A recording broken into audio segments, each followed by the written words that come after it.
of Tidemills. Tidemills, as I'm sure you all know, is the last substantial tract of undeveloped open space to the sea for many miles to the west of Seaford, and is much loved and appreciated by many local people.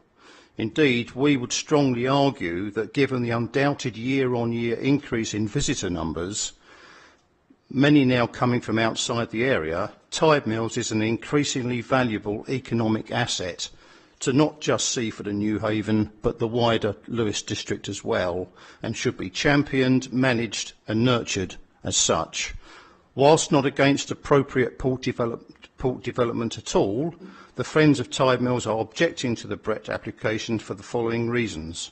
Aggregates and concrete manufacturing plants, by definition, have to be very large in scale to be profitable.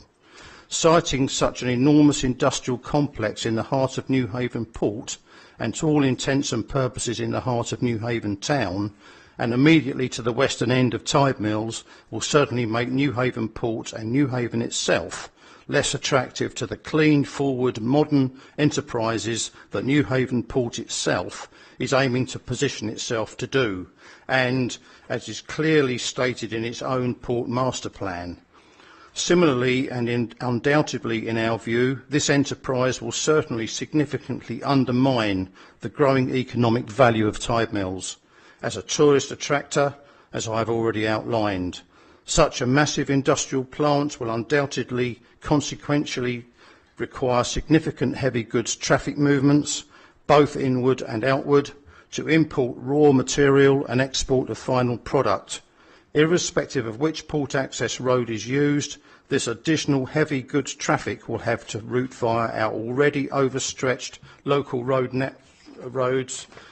Therefore, this application, if permitted, will put the young and frail in direct harm's way through, in particular, increased air pollution. We believe the Planning Committee, by consciously and knowingly allowing such an increase in pollution levels and the consequences of this on the people of Newhaven, should think very carefully on this and the other reasons I have iterated before granting this application. We sincerely hope you reject this application.